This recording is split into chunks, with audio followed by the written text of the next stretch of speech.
नमस्कार दोस्तों, स्वागत है आप सभी का हमारे इस चैनल मास्टर तोएज में। दोस्तों, अगर आप डी3+बी पीआरटी एग्जाम की तैयारी कर रहे हैं तो चैनल को एक बार जरूर सब्सक्राइब कर लीजिएगा। मैं डी3+बी पीआरटी के प्रीवियस ईयर के सभी क्वेश्चन पेपर को सॉल्व करा रहा हूं, जिसमें मैंने हिंदी और जनरल अवेयरनेस के पेपर का सोल्यूशन करा लिया है, जिसमें अब आगे हम मैथ, रीजनिंग और इंग्लिश के पेपर का सोल्यूशन कराएंगे। तो आज के इस वीडियो में हम डी3+बी पीआरटी के हिंदी के प्रीवियस ईयर के क्वेश्चन पेपर को सोल्यूशन देखेंगे, जो कि 24 मार्च 2022 के शिफ्ट थर्ड में पूछा गया था। तो इस वीडियो में हम 20 क्वेश्चन देखेंगे, तो वीडियो में लास्ट तक बने रहिएगा। देखते हैं पहला क्वेश्चन है, निम्नलिखित प्रश्न में दिए गए 4 विकल्पों में से उस विकल्प का चयन करें जो दिए गए मुहावरे के अर्थ को सर्वश्रेष्ठ रूप से व्यक्त करता है। इसमें मुहावरा दिया गया है खाकर डकार नहीं लेना।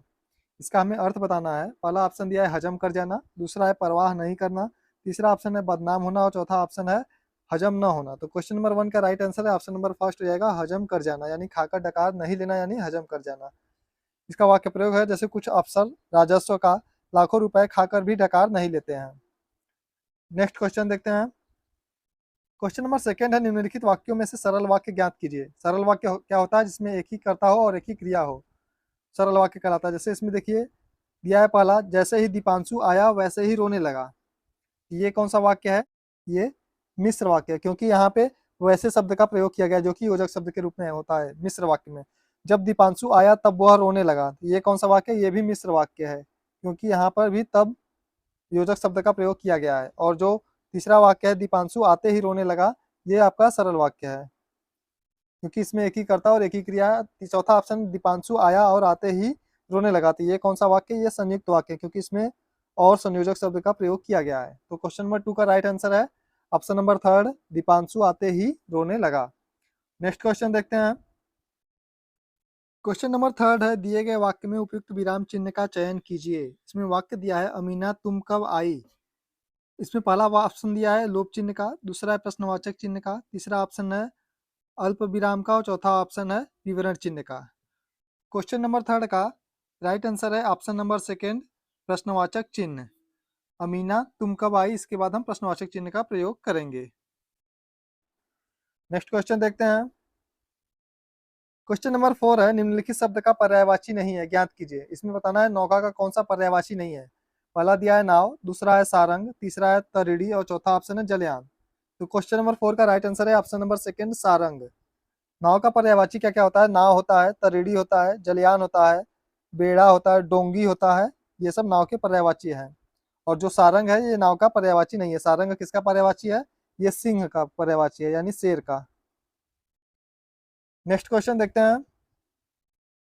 क्वेश्चन नंबर 5 है, दिए गए शब्द में वचन ज्ञात कीजिए। इसमें चाय दिया है, चाय में वचन बताना है कौन सा वचन है। पहला दिया है त्रिवचन, दूसरा है एक वचन, तीसरा है बहुवचन और चौथा ऑप्शन है द्विवचन। तो क्वेश्चन नंबर 5 का राइट आंसर है ऑप्शन नंबर सेकेंड, एक वचन, यानी चाय कौन सा वचन है? एक वचन है। एक वचन क्या होता है? जिससे एक ही वस्तु का बोध होता है, वो एक वचन होता है। हिंदी में 2 प्रकार के वचन होते हैं, एक वचन और बहुवचन, और संस्कृत में 3 प्रकार के होते हैं, एक वचन, द्विवचन और बहुवचन। नेक्स्ट क्वेश्चन देखते हैं। क्वेश्चन नंबर 6 है, दिए गए शब्द का विलोम शब्द ज्ञात कीजिए। इसमें शब्द दिया है जटिल, जटिल का विलोम बताना है।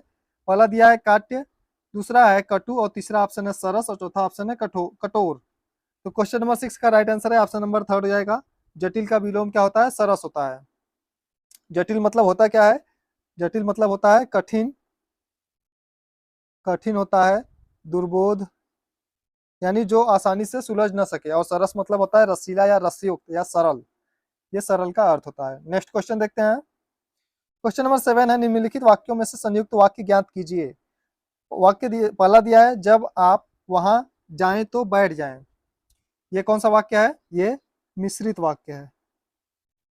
दूसरा दिया है, उधर जाकर बैठिए, ये कौन सा वाक्य है? ये सरल वाक्य है।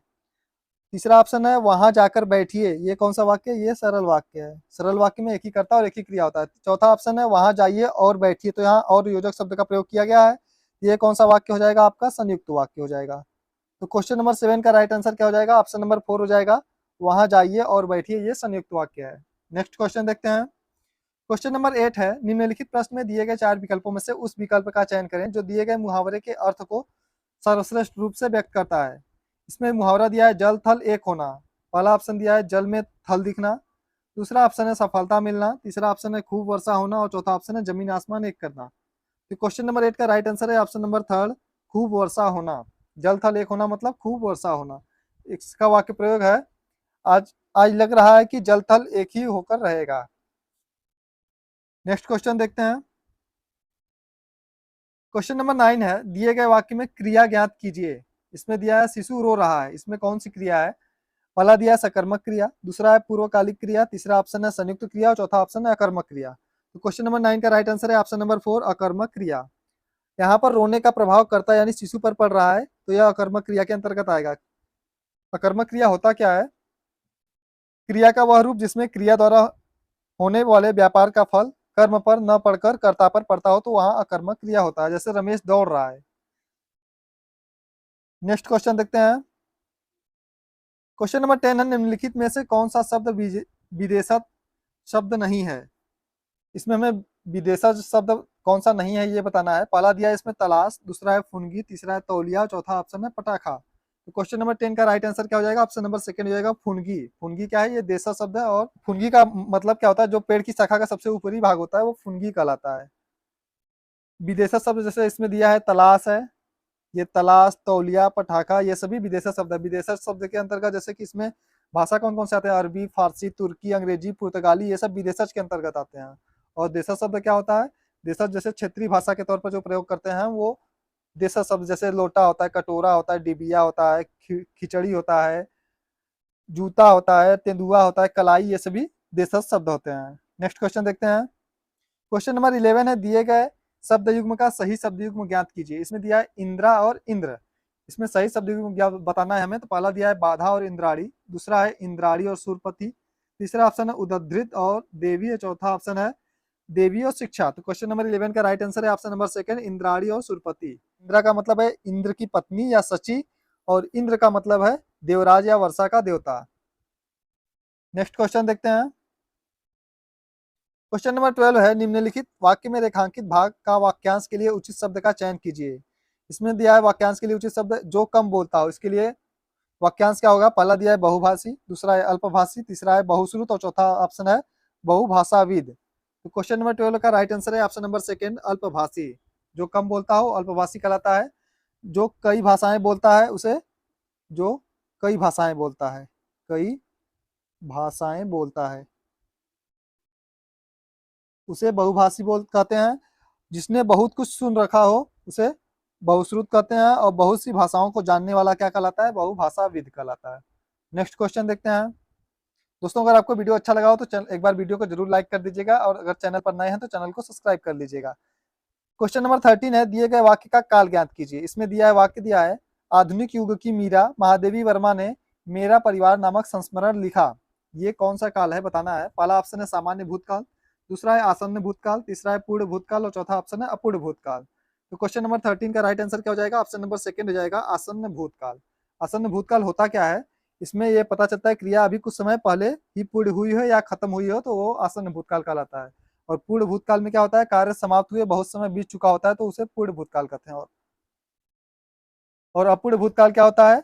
जिससे ज्ञात हो कि भूतकाल में कार्य संपन्न नहीं हुआ था, यानी अभी चल रहा था, तो उसे अपूर्ण भूत कहते हैं। नेक्स्ट क्वेश्चन देखते हैं। क्वेश्चन नंबर 14 है, दिए गए शब्द का प्रत्यय ज्ञात कीजिए। इसमें शब्द दिया है सुनार। सुनार में प्रत्यय बताना है। प्रत्यय होता क्या है? जो शब्दांश किसी शब्द के अंत में लगकर वाक्य के अर्थ को बदल देते हैं, तो वो प्रत्यय शब्द कहलाते हैं। तो इसमें बताना है, पहला ऑप्शन दिया है आर, दूसरा है नार, तीसरा है अर और चौथा ऑप्शन है र।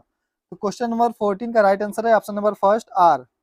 सुनार का प्रत्यय क्या होगा? आर। इसमें क्या होगा? सोना, सोना प्लस आर बराबर क्या हो जाएगा? सुनार। सोना मूल शब्द और आर प्रत्यय शब्द है, अर्थात सोने चांदी का पेशा करने वाला सोनार या स्वर्णकार कहलाता है। नेक्स्ट क्वेश्चन देखते हैं। क्वेश्चन नंबर 15 है, दिए गए वाक्य में उपयुक्त विराम चिन्ह का चयन कीजिए। चलो जल्दी चलो बस आ गई है। इसमें विराम चिन्ह बताना है। पहला ऑप्शन दिया है विवरण चिन्ह का, दूसरा ऑप्शन है लाघव चिन्ह का, तीसरा ऑप्शन है योजक चिन्ह का और चौथा ऑप्शन है अल्प विराम का। तो क्वेश्चन नंबर 15 का राइट आंसर क्या हो जाएगा? ऑप्शन नंबर 4 हो जाएगा अल्प विराम। यानी यहाँ हम चलो के बाद अल्प विराम का, जल्दी चलो के बाद फिर यहाँ विराम चिन्ह का, अल्प विराम चिन्ह का यूज करेंगे। चलो जल्दी चलो बस आ गई है। नेक्स्ट क्वेश्चन देखते हैं। आगे गद्यांश दिया है, एक गद्यांश दिया गया है, गद्यांश के आधार पर 5 प्रश्न दिए गए हैं। गद्यांश को ध्यानपूर्वक पढ़ें और प्रत्येक प्रश्न के 4 विकल्पों में से सही विकल्प चुनें। इसमें गद्यांश से देखते हैं, परसाई जी की रचना भोला राम का जीव एक व्यंग्य रचना है। इस रचना में लेखक ने एक मनुष्य की आत्मा के लुप्त हो जाने की घटना के माध्यम से शासकीय व्यवस्था, घूसखोरी, जड़ता और यथार्थ का उद्घाटन किया है। यह कहानी सतही तौर पर एक व्यक्ति की व्यथा कथा दिखाई देती है जो भ्रष्टाचार की चक्की में पिस रहा है, परंतु इस कथा के पीछे लेखक की मानवीय करुणा और सामाजिक यथार्थ के प्रति आक्रोश झलकता है। यह रचना स्वातंत्र्योत्तर भारत के सामाजिक यथार्थ की सशक्त प्रस्तुति है। एक मामूली सरकारी कर्मचारी रिटायर हो गया है और 5 साल तक पेंशन के लिए चक्कर लगाते लगाते मर गया। उसके जीव को लेने जब यमदूत गया तो जीव यमदूत को चकमा देकर ऐसा गायब हुआ कि बहुत खोजने पर भी नहीं मिला। आखिरकार जब नारद जी उसे ढूंढते हुए स्वयं धरती पर आए तो वह जीव अपनी पेंशन फाइल में अटका हुआ पाया गया। आश्चर्य था कि नारद जी के कहने पर भी वह स्वर्ग में जाने को तैयार नहीं, क्योंकि उसका मन अपनी पेंशन फाइलों में ही अटक गया है। कहानी के माध्यम से परसाई जी यह बताना चाहते हैं कि जिस भ्रष्टाचार से आज हम दबे हुए हैं वह इतना सर्वव्यापी है कि आज उसकी पहुंच अलौकिक हो गई है। इस कहानी के प्रारंभ में ही लेखक स्वर्ग और नरक की दिव्यता, अलौकिकता का मिथक तोड़ देते हैं। मिथक तोड़ते हुए वे कहते हैं कि कुछ भी जीवन के बाहर नहीं है और जीवन से अधिक सत्य कुछ भी नहीं है। जिस अलौकिकता को आधार बनाकर धर्म के पुरोहित पंडित लोगों को ठगते हैं, उस अलौकिकता को प्रारंभ में ये वाक्य धाराशायी कर देते हैं।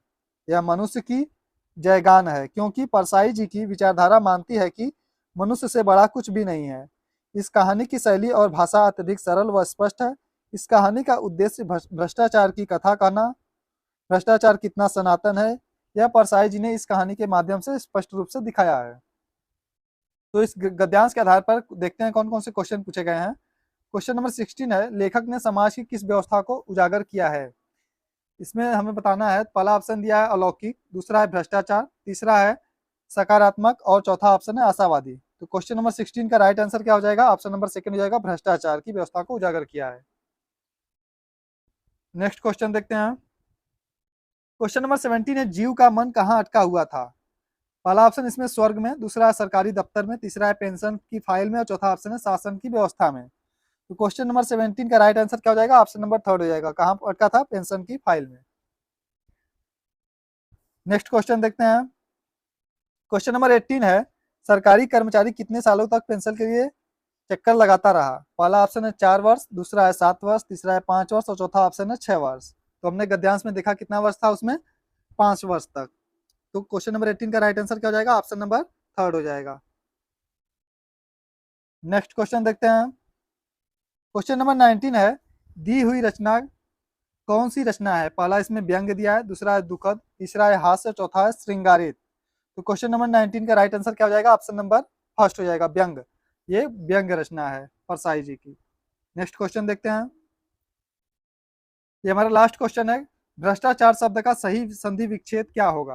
पहला ऑप्शन इसमें भ्रष्ट प्लस आचार, दूसरा है भ्रष्ट प्लस आचार, तीसरा ऑप्शन है भ्रष्ट प्लस चार और चौथा ऑप्शन है भ्रष्टा प्लस चार।